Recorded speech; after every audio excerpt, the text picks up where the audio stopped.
여러분 하나님 믿으시죠? 네. 근데 하나님 의지하시고 계신가요? 네. 잘하십니다. 이 하나님께 의지하는 법을 배운 사람들만이 하늘 도성문을 지나간다 그랬어요. 그래서 하나님께 내가 정말 의지하고 사는가, 하나님을 의지하지 않고 살고 있나 이제 좀 살펴봐야겠습니다. 왜냐하면 하나님을 믿는다라고 하는 거는 다른 말로는 하나님께 우리가 신뢰를 갖고 의지하는 것이기 때문에 내가 정말 그렇게 살고 있는지 아닌지 좀 보시겠습니다. 성경에서는요, 딱 두 갈래 길밖에 제시를 하지 않습니다. 악한 길, 선한 길, 하나님, 사단, 이렇게 이 가운데라는 거는 없어요. 그래서 내가 하나님 쪽을 선택하지 않고 있는 그 자체는 중간지대는 없기 때문에 그건 자연히 그냥 사단 쪽을 선택한 걸로 간주가 되는 거예요. 그래서 마태복음 6장 24절에 보시면 한 사람이 두 주인을 섬기지 못할 것이니 혹 이를 미워하고 저를 사랑하거나 혹 이를 중히 여기고 저를 경히 여김이라 저희가 하나님과 재물을 겸하여 섬기지 못하느니라. 그래서 이 재물이라고 하는 건 다른 말로는 이기심이에요. 그래서 하나님과 이기심을 겸하여 섬길 수는 없는 거예요. 둘 중에 하나를 선택하게 돼 있다. 그런 것이죠. 그러면서 여기에 보시면 사단의 감화에 굴복함으로 사람들은 원수와 사단과 하나가 될 것이며 하나님의 형상대로 지음을 받고 창조주를 명예롭게 하고 그에게 영광을 돌리도록 하기 위하여 지음을 받은 사람들이 용의 거처가 될 것이며, 그래서 하나님 쪽을 선택하지 않고 있는 것은 용의 생각을 받아들이고 있는 것을 용의 거처가 되었다라고 합니다. 사단은 배반한 인류 속에서 그가 지은 악의 걸작품들을 볼 것이다. 그들은 마귀의 형상을 반영할 것이다. 그래서 내가 하나님 쪽을 늘 선택하지 않으면 자기도 모르게 사단의 형상으로 점점 굳어져 가고 있다고 말씀드리는 것입니다.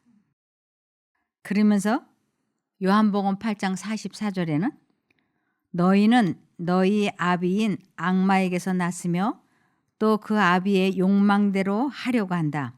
그는 처음부터 살인자였다. 또 그는 진리 편에 있지 않다. 그것은 그 속에 진리가 없기 때문이다. 그가 거짓말을 할 때에는 본성에서 그렇게 하는 것이다. 그는 거짓말장이며 거짓의 아비이기 때문이다. 이 인류의 아버지가 사단이라고 하는 거예요. 사람들이 점점 이렇게 사단화되어 가는 것을 이렇게 말씀하고 있습니다.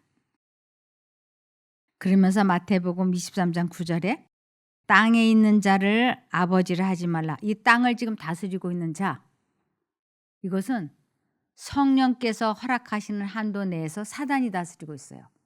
그래서 하나님을 선택하지 않을 때는 사단을 선택하고 그를 아버지처럼 섬긴다고요. 그래서 땅에 있는 자를 아버지라 하지 말라. 너희의 아버지는 한 분이시니 곧 하늘에 계신 이시니라. 너희의 진짜 아버지는 하나님이셔. 그러니까 하나님을 언제나 선택해야 돼 라고 하는 것이죠. 근데 사람들이 사단을 계속 선택하니까 너희의 아비는 악마라고 말씀을 하시는 것이에요. 모든 인류는 하나님의 품성과 그의 율법과 우주를 다스리는 그의 주권에 대하여 그리스도와 사단 사이에 벌어지고 있는 대쟁투에 관여되어 있다. 우리 한 사람 한 사람이 그리스도와 사단의 전쟁에 연루되어 있다고 하는 것이에요. 이 전쟁터는 어디냐면 사람의 마음속이에요. 그래서 하나님의 생각과 사단의 생각이 우리 마음속에 들어올 때 내가 어느 쪽인가는 반드시 선택해야 됩니다. 그래서 하나님을 선택하지 않는 것은 그냥 그것은 사단의 편으로 간주가 됩니다. 이 싸움은 선택의 자유를 부여받은 한 피조물이 자기를 높이려다 하나님의 원수 곧 사단이 되었을 때 하늘에서 시작되었고, 이것은 루스벨이라고도 하고 루스퍼라고도 하는 천사들 중에서 가장 최고의 천사였어요. 그가 하나님 뜻에 반기를 들었기 때문에 하나님의 원수가 되었고, 그래서 이 루스퍼가 사단 마귀로 이 세상으로 쫓겨 내려오게 되었습니다. 하늘 천사의 일부를 반역하도록 만들었다. 사단은 아담과 하와가 죄에 빠지도록 함으로 이 세상의 반역의 정신을 들여왔다. 이러한 인류의 죄는 그들 가운데 있는 하나님의 형상을 어그러지게 하고 창조된 세계의 질서를 파괴해서 전 세계적인 홍수 때의 무선 황폐를 가져오게 하였다. 사단은 사람들의 마음 속에 하나님의 마음을 갖지 못하게 하여서 하나님의 형상을 어그러지게 하였다라고 하고 있습니다. 이 세상은 모든 피조물이 지켜보는 우주적인 싸움의 전쟁터가 되었고, 이 투쟁에서 결국 사랑의 하나님이 궁극적으로 옹호받았을 것이다. 이 대쟁투에 가담한 그의 백성을 돕기 위하여 그리스도께서는 성령과 충성스러운 천사들을 보내사 그들을 인도하시고 보호하시고 구원의 길에 서 있는 그들을 지원하신다. 그래서 우리는 사단과 홀로 싸우지 않습니다. 우리가 원하기만 하면 성령의 도우심과 선한 천사들의 도움을 받아서 이 악한 악령들을 물리칠 수 있도록 해주십니다. 그래서 많은 사람들이 이런 얘기를 합니다. 타고난 천성은 못 고쳐. 본성은 고치지 못해. 이렇게들 얘기를 해요. 근데 타고난 천성, 본성은 못 고친다 라고 말하는 사람은 자기가 사람으로서 할 수 있는 모든 노력을 다 해봤는데 자기 자신과의 싸움에서 이겨보지 못했고, 실제로 자기의 본성이, 천성이 고쳐져 본 경험이 없기 때문에 그런 말을 하는 것입니다. 하나님의 능력으로 자신의 본성이 바뀌어져 본 사람, 도저히 고칠 수 없는 악습이 고쳐져 본 사람은 본성은 바뀌는 것이다 라고 말할 수 있어요. 그래서 여기에 이런 말씀이 있습니다. 아무 사람도 나의 품성의 결점을 고칠 수 없다고 말하지 못하게 하라. 만일 그대가 그렇게 생각한다면 그대는 분명히 영생을 얻지 못할 것이다. 이 품성이 고쳐지는 것은 본성이 바뀌는 것이에요. 그래서 이 본성이 바뀌는 것을 경험하지 못하면 그대는 분명히 영생을 얻지 못할 것이다 라고 말씀을 하셨어요. 그 불가능은 바로 그대 자신의 의지에 있다. 내가 어떠한 뜻을 가지고 결단을 내리고 하나님께 기도하느냐에 따라서 그 불가능한 일이 가능하게 되는 것이에요. 그대가 하려고 하지 아니하면 이길 수 없다. 참으로 어려운 일이란 성화되지 못한 타락한 마음에서, 또한 하나님의 지배에 복종하기를 원하지 않는 데서부터 생기는 것이다. 성화되지 못한 타락한 마음에서 하나님의 지배에 복종하기를 사실은 원하지 않기 때문에 타고난 결점을 고치지 못하는 것이라고요. 그대의 독특한 결점들을 극복하기 위하여 그분께 특별한 은혜를 간구하라. 유혹의 공격을 받을 때에 악한 선동을 확고히 저항하며 그대의 마음에 말하기를 내가 어떻게 나의 구속자에게 치욕을 돌리겠는가, 나는 내 자신을 그리스도께 드렸다. 사단의 일을 행할 수 없다고 하라. 모든 우상을 버리며, 모든 우상, 우리들의 악습, 결점, 하나님을 바라보지 못하게 하는 것들, 그것을 모든 우상을 버리며 즐겨하는 온갖 죄악들을 물리치기 위하여 사랑하는 구주께 도움을 간청하라. 그래서 우리는 본성이 바뀌느냐 바뀌지 않느냐라고 하는 아주 큰 문제점에 노출되어 있는 것입니다.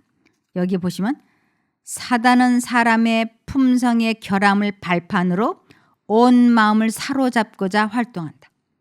그래서 나의 품성을 고칠 수 없다고 생각하고 말하고 있는 동안에 그것을 발판으로 사단은 우리들 마음을 점령한다고 하는 것이에요. 사단은 사람이 만일 그 결함들을 고집하고 버리지 아니하면 자신이 성공할 것을 안다. 그러므로 사단은 그리스도를 따르는 사람들에게 죄를 이길 수 없다는, 본성을 바꿀 수 없다는 치명적인 궤변으로 그들을 속이려고 항상 힘쓰고 있다. 그러는 거예요. 근데 하나님께서는 본성은 바뀔 수 있다고 하시는 것이에요. 그러면 사람의 본성과 하나님께서 말씀하시는 바뀐 본성은 어떠한 차이가 있는가 하는 것입니다. 영혼의 성화는 믿음으로 은혜와 진리가 충만하신 그리스도를 확고부동하게 바라봄으로써 이루어지는 것이다. 그랬어요. 영혼의 성화, 본성이 바뀌는 것은 확고부동하게 그리스도를 바라봄으로써 이루어진다고요. 이 그리스도를 바라보다라고 하는 것은 그리스도를 계속 생각하는 거예요. 그래서 내가 이 결점을 고치지 못한다면, 나는 영생을 잃는다면 나는 안 된다. 꼭 고치고야 말리라 하고 결심을 하고, 그 좋지 않은 유혹이 마음속에 싹 들어올 때 여기에 보면 그리스도를 확고부동하게 바라봄으로써 이루어지는 것이라. 끊임없이 예수를 생각하는 거예요. 진리의 능력은 마음과 품성을 변화시킨다. 진리의 능력, 그리스도를 바라보고 있는 것을 진리의 능력을 경험한다 그래. 그 결과는 화판 위에다 여기저기 물감을 조금씩 묻혀놓는 것과 같지 않다. 다시 말하자면 품성 전체가 변화되는 것이며 그리스도의 모습이 말과 행동에 나타나는 것이다. 새로운 본성을 나누어 받는 것이며 그리스도의 형상을 쫓아 의와 참된 거룩함으로 새롭게 되는 것이다. 새로운 본성을 나누어 받는다. 예수님의 마음을 갖는 거예요. 그것을 하나님의 본성이라고, 이것을 신의 성품에 참여한다라고 하는 것이에요. 그리스도의 은혜는 매일 매시간 꼭 필요하다. 그래서 아담과 하와가 처음에 창조되었을 때 그 두 사람의 본성은 신의 성품이었어요.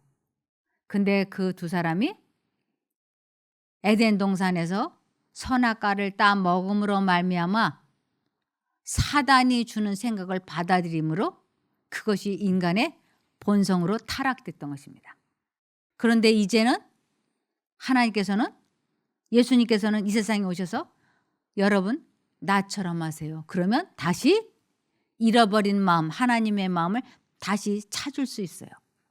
그래서 본래 가지고 있었던 그 신의 성품, 그것으로 본성화되기 위해서 우리는 확고부당한 결단을 가지고 예수 그리스도를 끊임없이 바라볼 때 우리들은 본성이 바뀌게 되는 것입니다. 그래서 인간의 본성을 바꿀 수 있는 분이라고 예수님을 말씀하는 것이에요. 인간의 본성을 바꿀 수 있는 분. 우리의 힘으로 죄에서 벗어나기는 불가능하다. 이 죄에서 벗어나는 것을 본성이 바뀌었다라고 해요. 우리의 마음은 악한데 우리는 그것을 변화시킬 수 없다. 우리의 마음은 악하다라고 하는 것은 사단이 주는 생각은 악하다라는 뜻이에요. 그래서 사단의 생각을 내 마음에 갖고 있는 것을 본성이 악하다라고 해요. 그래서 누가 깨끗한 것을 더러운 것 가운데서 낼 수 있으리까 하나도 없나이다. 깨끗한 것, 성령의 열매, 그것을 사람의 마음속에서는 만들어낼 수 없다고요. 사람 스스로의 마음에서는 성령의 열매를 절대로 만들어낼 수 없어요. 그런데 하나님을 의지하여 사단의 생각을 버릴 때 우리 속에서 하나님의 능력으로 죄와 싸워서 이기는 것을 체험하게 되는 것을 본성이 바뀌기 시작한다고 하는 것이에요. 그래서 누가 깨끗한 것을 더러운 것 가운데서 낼 수 있으리까 하나도 없나이다. 사람의 마음속은 선한 것이 아예 없기 때문에 사람의 마음으로는 절대로 선해질 수 없다고 말씀하십니다. 육신의 생각은, 즉 사단의 생각을 육신의 생각이라 그래요. 육체의 생각, 사단의 생각이에요. 그래서 육신의 생각은 하나님과 원수가 되나니, 그래서 하나님은 우리들에게 화내지 마라고 말씀을 하시고 사단은 화를 내고 싶어. 이 두 생각은 서로 원수 관계인 거예요. 왜 내 마음에는 언제나 두 가지 생각이 이렇게 반대로 들어올까? 화를 내면 안 된다고 하는 생각과 화를 내고 싶다고 하는 생각, 이 두 생각이 왜 이렇게 있는 것일까? 그것이 사단의 생각과 하나님의 생각은 원수이기 때문에 그렇다고 하는 것입니다. 그래서 육신의 생각은, 즉 사단이 넣어주는 생각은 하나님과 원수가 되나니 이는 하나님의 법에 굴복치 아니할 뿐 아니라 할 수도 없습니다. 하나님의 생각이 아닌 사단의 생각을 품고는 절대로 하나님과 관계를 회복할 수 없고, 그리고 본성이 바뀔 수 없다고 말씀하고 있습니다. 그러면서 예레미야 13장 23절에 에디오피아 사람들이 흑인 피부잖아요. 까맣잖아요. 그래서 에디오피아인이 자기 피부를 표범이 자기 무늬를 바꿀 수 있느냐? 그렇게 할 수만 있다면 악에 익숙해진 너희도 선을 행할 수 있을 것이다. 표범이 자기 스스로 아무리 노력을 해도 그 반점을 바꿀 수 없는 것처럼, 흑인이 아무리 씻어도 그 피부가 하얗게 될 수 없는 것처럼 우리는 우리의 본성을 바꿀 수 없다고요. 사람으로서는 절대로 불가능하다고요. 그러면서 육신의 생각, 사단이 넣어주는 생각은 하나님에게 언제든지 적대적인 감정을 넣어준다고, 사단은. 그래서 로마서 8장 7절에 육신에 속한 생각은, 사단에 속한 생각은 하나님께 품는 적대감입니다. 사단은 언제나 하나님과 원수관계이기 때문에 악한 생각을 넣어준다고요. 그것은 하나님의 법을 따르지 않으며 또 복종할 수도 없습니다. 그래서 우리 마음에 두 가지 생각이 들어올 때 하나님의 뜻에 선택을 하기 위해서는 반드시 육신의 생각을 포기해야 되는 전쟁을 치러야 합니다. 이것을 자아굴복이라고 하죠. 그리스도인의 생애는 옛 것을 변경하고 개량하는 것이 아니라 본성을 변화시키는 것이다 그랬어요. 분명하게 말씀을 했어요. 그냥 이 피아노가 중고면 누가 이걸 중고를 사가지고 가가지고 이렇게 이것저것 고장난 거는 부속을 바꾸고 이것저것 해서 새 것 같이 쓰지만 흔 거는 흔 거잖아요. 그것처럼 우리들의 품성에 담배를 피우는 악습이 있으면 담배 하나 끊고 천국에 갈 수 있느냐? 그렇지 않은 거예요. 그러면 또 이제 술 마시는 습관이 있는데 이거 내가 끊고 청결할 수 있느냐? 그렇지가 않은 것이에요. 하나님과 연결이 되어서 본성이 바뀌기 시작한 사람은 전체적으로 다 변하는 것이에요. 그래서 우리를 죄 가운데서 구원하시는 것이 아니고 죄로부터의 구원이다라고 시대의 소망에 써 있어요. 죄 가운데에서 구원하는 것이 아니다. 이것은 10가지의 결점이 있는데 그중에 하나씩 두씩 고치고 나머지가 남아 있는데 이것을 하나씩 두씩 고쳐서 품성이 바뀌는 게 아니다. 그러면서 죄 가운데에서 죄들 가운데 죄를 많이 짓는 데서 구원받는 게 아니라 죄로부터의 구원이라는 건 전체적인 사단과의 관계를 끊는 것을 의미하는 것이에요. 그렇게 되면 이 본성이 점점 그리스도를 닮아가는 것이죠. 그래서 그리스도인의 생애는 옛 것을 변경하고 개량하는 것이 아니라 본성을 변화시키는 것이다. 자신과 죄에 대하여는 죽고 전적으로 새로운 생명이 나오는 것이다. 이런 변화는 성령의 효과적인 역사에 의해서만 이루어질 수 있다. 우리가 이렇게 음식을 먹으면은 이 영양분이 머리끝부터 발끝까지 쫙 힘을 줘요. 에너지가. 근데 이 음식을 먹고 손가락만 살이 통통하게 찌는 법은 없어요. 전체적으로 살이 찌잖아요. 그것처럼 하나님과 연결이 되면 우리의 품성이 전체적으로 향상되고 발전이 되게 돼 있어요. 어느 한 가지만 딱 고쳐지고 나머지는 그대로 있는 것이 아니에요. 전체적으로 향상이 됩니다. 그래서 성령의 9가지 열매는 골고루 열리는 것이에요. 희락과 사랑과 평안과 양선과 온유와 인내와 오래 참음과 절제와 인내, 이러한 것들이 골고루 자라게 되죠. 어느 하나만 뾰족하게 됐다 그러면 그건 지금 치우쳤기 때문에 다시 생각해 봐야 됩니다. 그래서 빌립보서 4장 13절에 내게 능력 주시는 분 안에서 내가 모든 것을 할 수 있다라고 그랬어요. 내가 모든 것을 할 수 있다. 내가 하나님의 능력을 힘입어서 술을 끊었다. 그러면 담배도 끊을 수 있게 되는 것이고 감정 조절도 할 수 있게 되는 것이고 마음도 다스릴 수 있게 되는 거예요. 근데 이것이 안 되고 있다 그러면 지금 나에게 무슨 문제가 있나 봐야 됩니다. 우리들이 하나님을 믿는다고 어떤 사람은 모태교인으로 수십 년, 어떤 사람은 침례받고 10년, 어떤 사람은 5년 이렇게 나름대로 세월이 지나갔을 겁니다. 근데 그 세월이 지나가는 동안에 내 힘으로서는 도저히 고칠 수 없는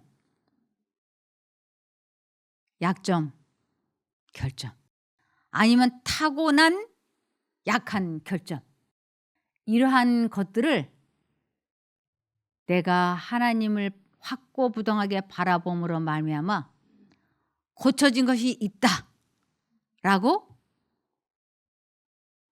마음속에 느껴지는 게 있는지 한번 우리는 생각해 봐야 됩니다. 나는 정말 이것은 불가능한 일인데 하나님의 도우심으로 이것이 고쳐졌다. 그러면 그 고쳐졌던 그 경험을 기초로 이제는 전반적인 것이 다 자라나야지 돼. 내가 도저히 끊을 수 없는 술을 하나님께 이 독특한 나의 결점 이것을 고쳐달라고 간절히 기도를 해서 하나님께서 그것을 고쳐주셨어. 그러면 그것을 기초로 해서 전부 다 고칠 수 있어요. 그 방법으로. 근데 문제는 그 타고난 결점이 고쳐진 것이 없다. 그러면 우리는 다시 시작해야지 돼. 내가 꼭 해봐야 되겠다 하고. 그래서 내게 능력 주시는 분 안에서 나는 모든 것을 할 수 있다고 하는 것을 체험해 봐야죠.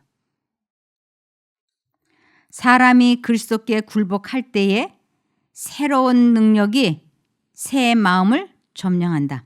여기 사람이 그리스도께 굴복할 때에, 자아 굴복을 하게 될 때에, 그때 새로운 능력이, 하나님의 능력이 마음을 새롭게 점령한다고요. 사람이 스스로는 성취할 수 없는 변화가 일어난다. 인간의 본성의 초자연적인 요소를 가져다 주는 것은 초자연적인 역사이다. 인간의 본성에 초자연적인 능력이 들어와야만 이것이 해결이 되지, 그렇지 않고서는 안 된다고 하는 것입니다.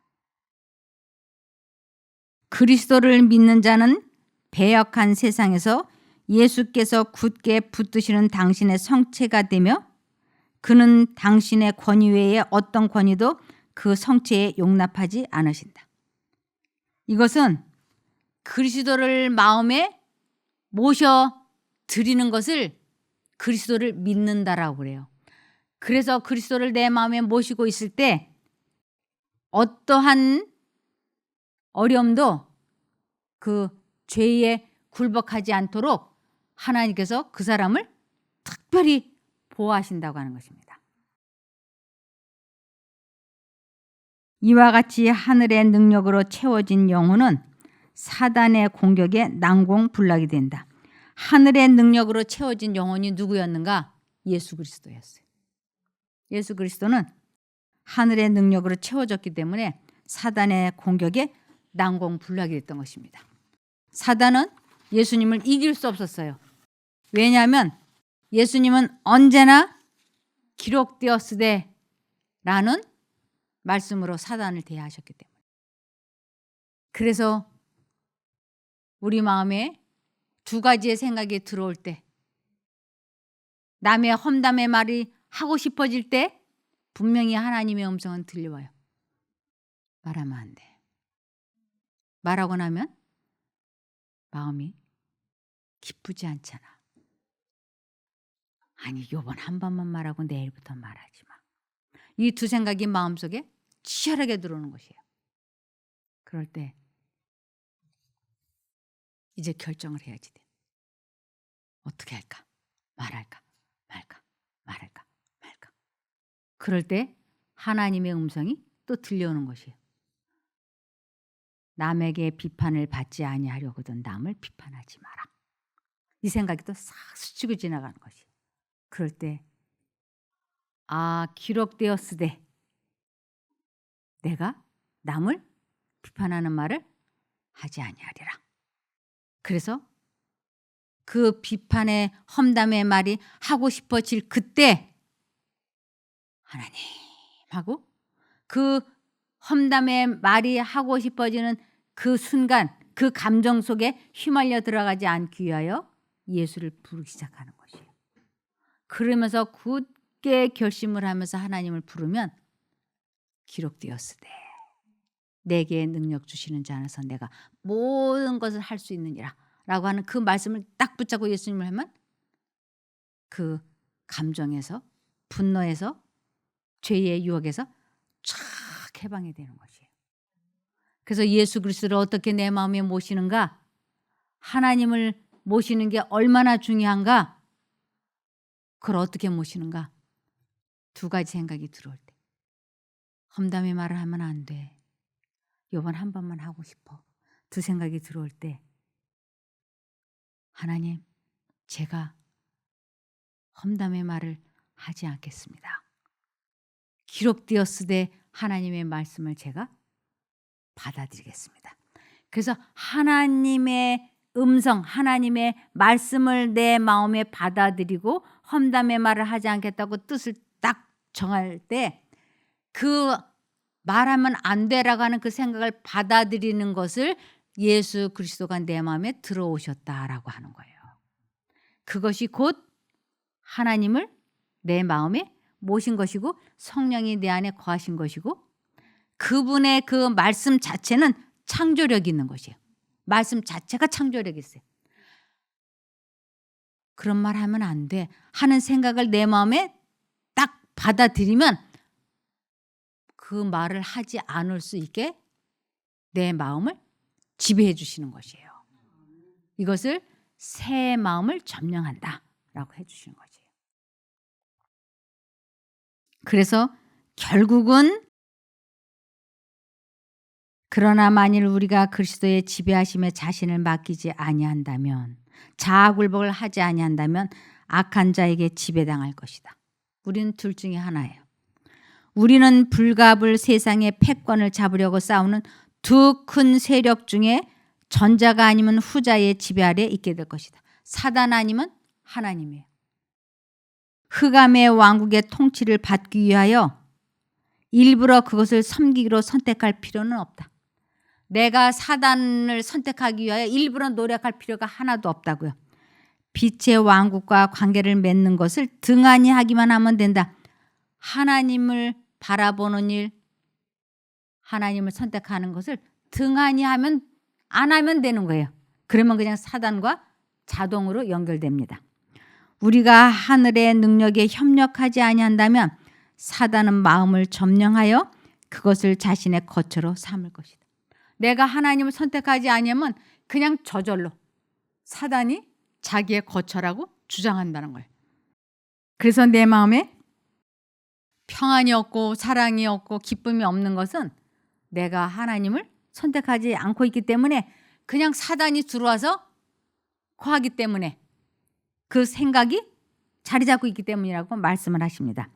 악에 대한 유일의 방어는 그리스도의 의를 믿음으로 말미암아 그리스도를 마음속에 내재시키는 것이다. 이것이 모든 승리의 방법이에요. 그리스도를 마음속에 내재시키는 것이다. 언제나 그리스도만을 바라봐야지 돼. 확고부동하게. 그리스도를 잊어버리는 그 순간 우리는 사단과 내통하게 되는 것입니다. 하나님과 산 연결을 맺지 아니하면 우리는 결코 자기를 사랑함과 자아 방종과 죄에 대한 유혹에 부정한 영향을 대항할 수 없다. 자기를 사랑한다고 하는 것은 자기의 계획, 자기의 생각을 포기하지 않는 것을 자기를 사랑한다. 자아 방종이다. 죄에 대한 유혹을 이기지 못했다. 이렇게 여러 가지로 설명합니다. 우리는 많은 악습을 버릴 수 있을 것이며 얼마 동안은 사단과의 관계를 끊을 수 있을 것이다. 그러나 순간마다 자신을 굴복시킴으로 하나님과 산 연락을 가지지 않는다면 우리는 결국 정복당할 것이다.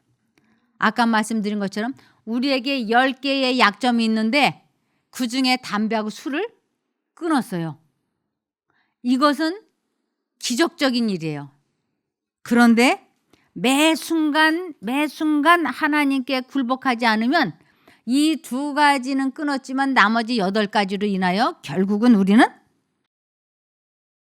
순간마다 자신을 굴복시킴으로 하나님과 산 연락을 가지지 않는다면 우리는 정복당할 것이다. 그리스도와 개인적으로 친숙하고 계속적으로 교통하지 않는다면 우리는 원수의 마음대로 되어 마침내 그의 명령을 쫓을 것이다. 그래서 살아서 구원받는 사람들의 요한계시록 14장 5절에 보면 구원받는 사람들의 특징이 있는데 그 입에 거짓말이 없고 흠이 없는 자로다 그랬어요. 거짓말이 없고 흠이 없는. 이 거짓말, 사단이 주는 생각은 다 거짓말인 거예요. 그래서 사단이 주는 생각을 받아들이지 않게 될 때 죄를 이기는 삶을 흠이 없다라고 해요. 그런 사람들이 구원받는다고요. 사단은 사람의 품성의 결함을 발판으로 온 마음을 사로잡고자 활동한다. 내가 9가지는 해결을 했어요. 결점을 9가지를 고쳤어. 근데 단 하나의 결점을 아직 뿌리가 뽑혀지지 않았다. 그것을 사단은 사람의 품성의 결함을 발판으로 결국은 온 마음을 사로잡고자 활동한다. 사단은 사람이 만일 그 결함들을 고집하고 버리지 아니하면 자신이 성공할 것을 안다. 그러므로 사단은 그리스도를 따르는 사람들에게 죄를 이길 수 없다는 치명적인 계변으로 그들을 속이려고 항상 힘쓰고 있다. 사람의 본성은 안 바뀌어. 그거 바뀐다고 하면 거짓말이야. 너 고쳐봤어? 이렇게 얘기한다니까. 그건 궤변이라고. 하나님과 연결이 되면 내게 능력 주시는 자 안에서 내가 모든 것을 할 수 있는 것이에요. 그래서 내가 내 본성이 바뀌지 아니하고 내 마음이 평안이 없고 사랑이 없는 이유는 내가 하나님과 분리되어 있기 때문에. 그래서 아무 사람도 나의 품성의 결점을 고칠 수 없다고 말하지 못하게 하라.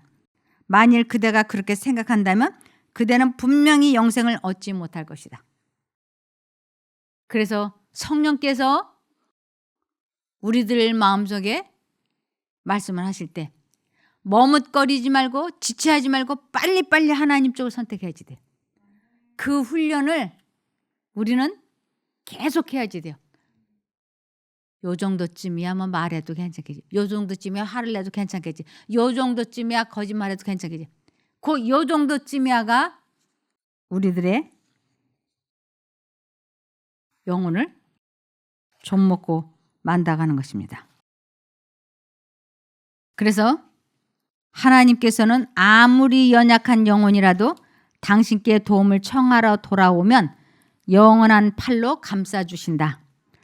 산에서 나는 보석들은 없어질 것이나 하나님을 위해 사는 사람은 그분과 함께 거할 것이다. 이 세상도 그 정욕도 지나가되 오직 하나님의 뜻을 행하는 이는 영원히 거하느니라. 하나님의 성은 황금문을 열고 이 세상에 있는 동안 실패와 고난 중에서 인도하심과 지혜 그리고 위로와 소망을 얻기 위해 하나님께 의지하는 법을 배운 자를 맞아들일 것이다. 그래서 하나님을 의지하는 법을 배운 사람들이 가는 곳이 천국인 거예요. 그래서 에레미야 33장 3절에 보시면 나를 부르라. 나를 부르다. 이것은 하나님을 선택하는 것이고 하나님을 부른다는 것은 성령을 구하는 기도예요. 그래서 나를 부르라. 그리하면 내가 내게 응답하고 내가 알지 못하는 크고 능력 있는 일들을 내게 보이리라.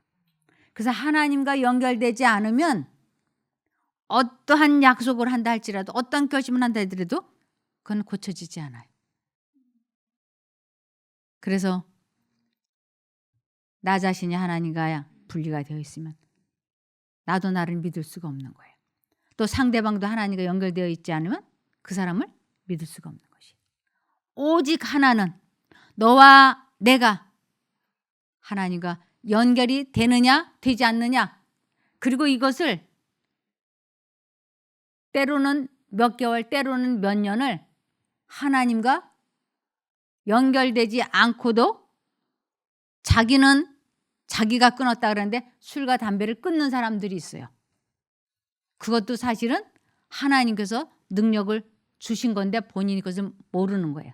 그래서 하나님의 능력으로 10개 중에서 2개는 고쳤는데 나머지는 못 고치고 있다. 그러면 사단은 그것을 발판으로 우리들을 이끌어간다고 하는 것입니다. 그래서 에레미야 33장 3절에 나를 부르라. 그리하면 내가 내게 응답하고 내가 알지 못하는 크고 능력 있는 일들을 내게 보이리라. 이거 보인다는 것은 경험하게 해주겠다라는 뜻이에요. 시편 50편 15절에 환난 날에 나를 부르라. 내가 너를 건지리니 내가 나를 영화롭게 하리로다.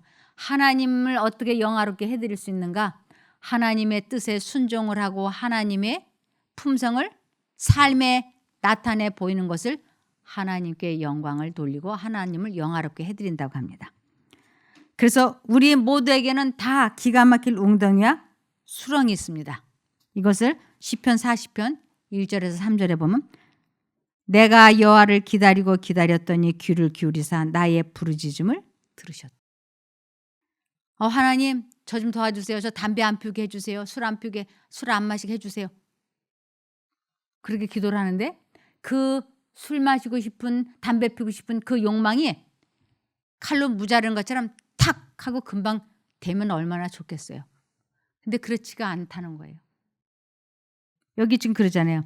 내가 여호와를 기다리고 기다렸더니 귀를 기울이사 나의 부르짖음을 들으셨다. 하나님께서 내가 기도할 때 귀를 이렇게 기울이고 계시는 것이에요. 아니 내가 한마디 기도하면 아실 텐데 왜 하나님께서 귀를 자꾸 그렇게 기울이시지? 하나님은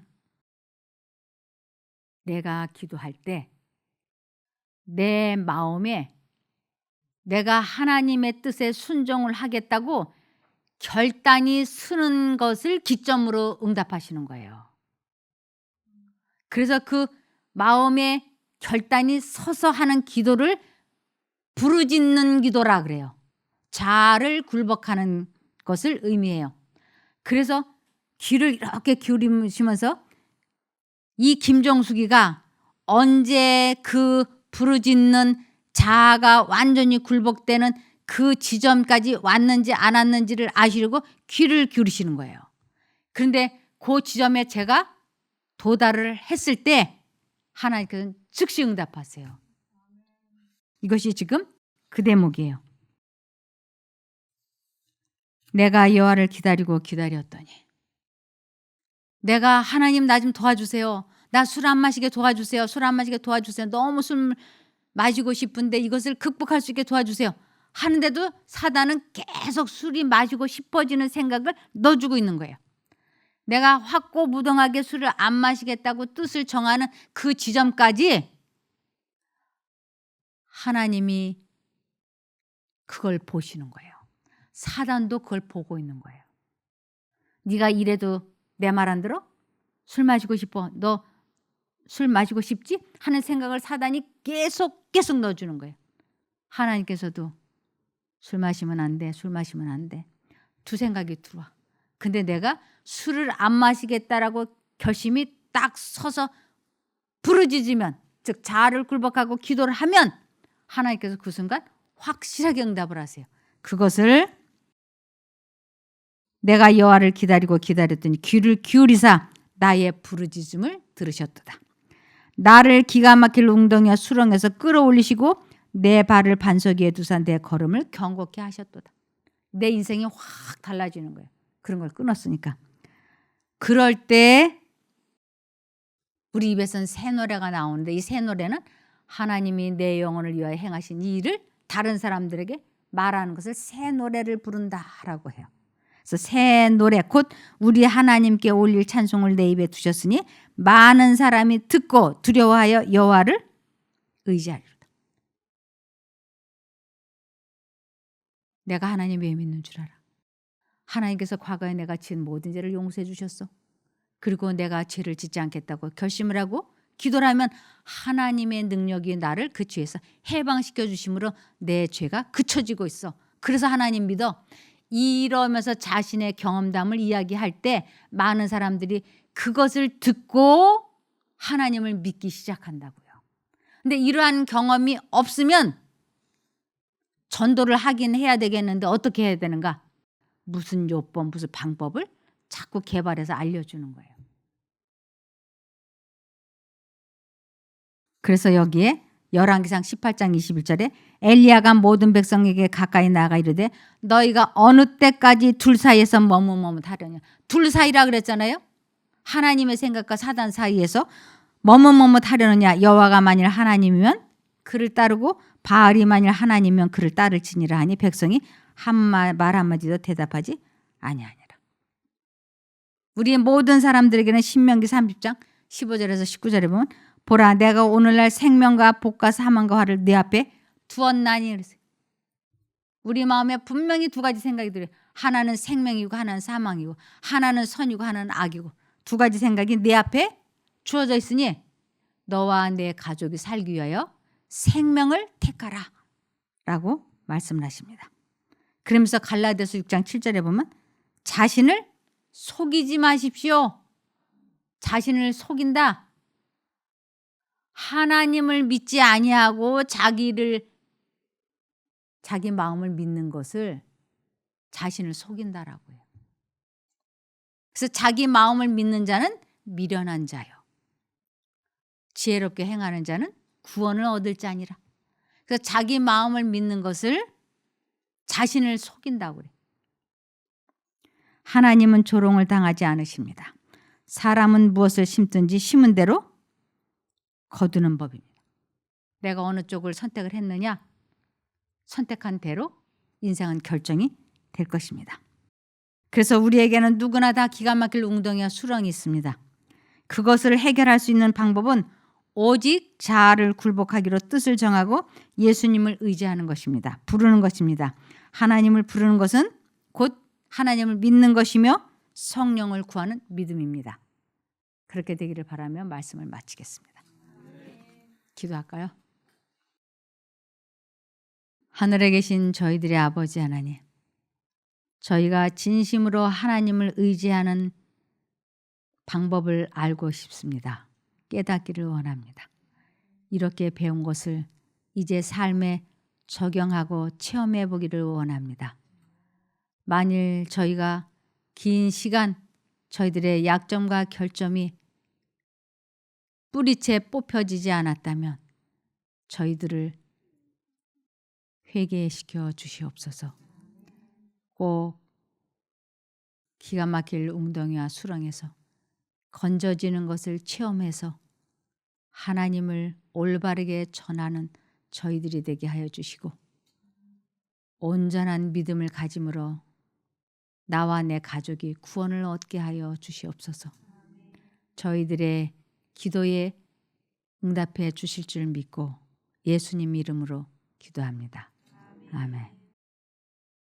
감사합니다.